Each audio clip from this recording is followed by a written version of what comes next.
ഉൽപ്പത്തി അധ്യായം 46. യാക്കോബ് ഈജിപ്തിൽ. തൻ്റെ സ്വത്തുക്കളെല്ലാം ശേഖരിച്ച് ഇസ്രായേൽ യാത്ര തിരിച്ചു. ബെർശബായിലെത്തിയപ്പോൾ അവൻ തൻ്റെ പിതാവായ ഇസഹാക്കിൻ്റെ ദൈവത്തിന് ബലികളർപ്പിച്ചു. രാത്രിയിലുണ്ടായ ദർശനങ്ങളിലൂടെ ദൈവം ഇസ്രായേലിനോട് സംസാരിച്ചു. യാക്കോബേ, യാക്കോബേ, അവിടുന്ന് വിളിച്ചു. ഇതാ ഞാൻ. അവൻ വിളി കേട്ടു. അവിടുന്ന് പറഞ്ഞു, ഞാൻ ദൈവമാണ്, നിന്റെ പിതാവിൻ്റെ ദൈവം. ഈജിപ്തിലേക്ക് പോകാൻ ഭയപ്പെടേണ്ട, കാരണം അവിടെ ഞാൻ നിന്നെ വലിയൊരു ജനതയാക്കി വളർത്തും. ഞാൻ നിന്റെ കൂടെ ഈജിപ്തിലേക്ക് വരും, നിന്നെ തിരികെ കൊണ്ടുവരികയും ചെയ്യും. മരണസമയത്ത് ജോസഫ് നിന്നെ ശുശ്രൂഷിക്കും. യാക്കോബ് ബേർഷബായിൽ നിന്ന് യാത്രയായി. ഫറവോ കൊടുത്തയച്ചിരുന്ന രഥങ്ങളിൽ ഇസ്രായേലിൻ്റെ മക്കൾ പിതാവായ യാക്കോബിനെയും തങ്ങളുടെ കുഞ്ഞുങ്ങളെയും ഭാര്യമാരെയും കയറ്റിക്കൊണ്ടുപോയി. തങ്ങളുടെ കന്നുകാലികളും കനാൻ നാട്ടിൽ തങ്ങൾക്കുണ്ടായിരുന്ന വസ്തുവകകളും അവർ കൂടെ കൊണ്ടുപോയി. യാക്കോബും സന്തതികളും ഈജിപ്തിലെത്തി പുത്രന്മാരെയും അവരുടെ പുത്രന്മാരെയും പുത്രിമാരെയും പുത്രന്മാരുടെ പുത്രിമാരെയും തൻ്റെ സന്തതികൾ എല്ലാവരെയും അവൻ ഈജിപ്തിലേക്ക് കൊണ്ടുപോയി.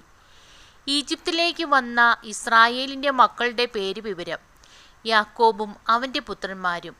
യാക്കോബിൻ്റെ കടിഞ്ഞൂൽ സന്താനമായ റൂബൻ. റൂബൻ്റെ പുത്രന്മാർ ഹാനോക്ക്, പല്ലും, ഹെസ്രോൻ, കർമ്മി. ശിമയോൻ്റെ പുത്രന്മാർ യെമുവേൽ, യാമിൻ, ഓഹദ്, യാക്കിൻ, സോഹാർ. കാനാന്യ സ്ത്രീയിൽ അവന് ജനിച്ച സാവൂൾ.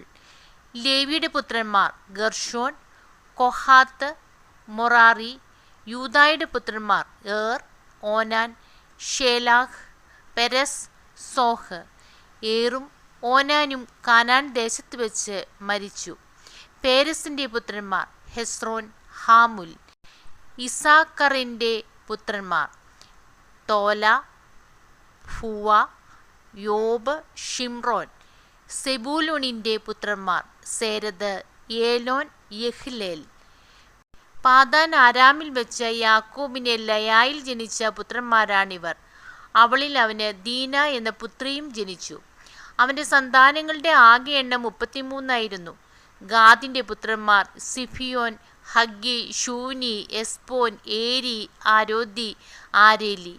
ആഷീറിൻ്റെ പുത്രന്മാർ ഇമ്ന, ഇഷ്വ, ഇഷ്വി, ബറിയ. അവരുടെ സഹോദരി സേറഹ്. ബറിയായുടെ പുത്രന്മാർ ഹേബർ, മൽക്കിയേൽ. ലാബാൻ തൻ്റെ മകളായ ലയായ്ക്ക് പരിചാരികയായി കൊടുത്ത സിൽഫയുടെ മക്കളാണിവർ. യാക്കോബിന് സിൽഫയിൽ 16 മക്കളുണ്ടായി. യാക്കോബിൻ്റെ ഭാര്യയായ റാഹേലിൻ്റെ മക്കൾ ജോസഫ്, ബെഞ്ചമിൻ. ജോസഫിനെ ഈജിപ്തിൽ വെച്ച് ഓനിലെ പുരോഹിതനായ പൊത്തിഫെറായുടെ പുത്രി അസ്നത്തിൽ മനാസയും എഫ്രായിമും ജനിച്ചു.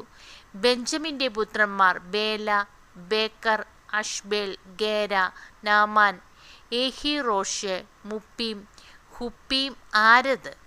യാക്കോബിന് റാഹേലിൽ ജനിച്ച മക്കളാണ് ഈ 14 പേരും. ദാനിൻ്റെ പുത്രൻ ഹുഷീം. നഫ്താലിയുടെ പുത്രൻ മാർ, യക്സേൽ, ഗൂനി, യേസർ, ഷില്ലേം. ലാബാൻ തൻ്റെ മകളായ റാഹേലിന് കൊടുത്ത ബിൽഹ എന്ന പരിചാരികയിൽ യാക്കോബിനുണ്ടായ പുത്രന്മാരാണ് ഈ 7 പേർ. പുത്രന്മാരുടെ ഭാര്യമാരെ കൂടാതെ യാക്കോബിൻ്റെ കൂടെ ഈജിപ്തിലേക്ക് വന്ന അവൻ്റെ സന്താനങ്ങൾ 66 പേരാണ്. ഈജിപ്തിൽ വച്ച് ജോസഫിന് 2 പുത്രന്മാർ ജനിച്ചു. അങ്ങനെ ഈജിപ്തിലേക്ക് വന്ന യാക്കോബിൻ്റെ കുടുംബക്കാർ ആകെ 70 പേരാണ്. ഗോഷനിലുള്ള വഴി കാണിക്കണമെന്നാവശ്യപ്പെട്ടുകൊണ്ട് യാക്കോബ് ജോസഫിൻ്റെ അടുത്തേക്ക് യൂദായെ മുൻകൂട്ടി അയച്ചു. അവർ ഗോഷനിലെത്തിച്ചേർന്നു. ജോസഫ് തൻ്റെ പിതാവായ ഇസ്രായേലിനെ എതിരേൽക്കാൻ രഥമൊരുക്കി ഗോഷനിലെത്തി. അവൻ പിതാവിനെ കെട്ടിപ്പിടിച്ച് ദീർഘനേരം കരഞ്ഞു. ഇസ്രായേൽ ജോസഫിനോട് പറഞ്ഞു, ഇനി ഞാൻ മരിച്ചുകൊള്ളട്ടെ, എന്തെന്നാൽ ഞാൻ നിന്റെ മുഖം കാണുകയും നീ ജീവനോടിരിക്കുന്നു എന്ന് അറിയുകയും ചെയ്തിരിക്കുന്നു. ജോസഫ് തൻ്റെ സഹോദരന്മാരോടും പിതൃകുടുംബത്തോടുമായി പറഞ്ഞു, ഞാൻ പോയി ഫറവയോട് പറയട്ടെ, കാനാൻ ദേശത്തായിരുന്ന എൻ്റെ സഹോദരന്മാരും പിതൃകുടുംബം മുഴുവനും എൻ്റെ അടുത്ത് എത്തിച്ചേർന്നിരിക്കുന്നു. ഇവർ ഇടയന്മാരാണ്, കാലിമേക്കലാണ് ഇവരുടെ തൊഴിൽ. ആടും മാടും അവർക്കുള്ളതൊക്കെയും അവർ കൂടെ കൊണ്ടുവന്നിട്ടുണ്ട്. ഫറവോൻ നിങ്ങളെ വിളിച്ച് നിങ്ങളുടെ തൊഴിൽ എന്താണെന്ന് ചോദിക്കുമ്പോൾ അങ്ങയുടെ ദാസന്മാർ ചെറുപ്പം മുതൽ ഇന്ന് വരെ കാലിമേയ്ക്കുന്നവരാണ്, ഞങ്ങളുടെ പിതാക്കന്മാരും അങ്ങനെയായിരുന്നു എന്ന് പറയണം. അങ്ങനെ പറഞ്ഞെങ്കിലേ ഗോഷെൻ നാട്ടിൽ നിങ്ങൾക്ക് പാർക്കാനൊക്കൂ. കാരണം ഇടയന്മാരോട് ഈജിപ്തുകാർക്ക് അവജ്ഞയാണ്. ദൈവമേ, സ്തുതി അങ്ങേക്ക് യോഗ്യമാകുന്നു.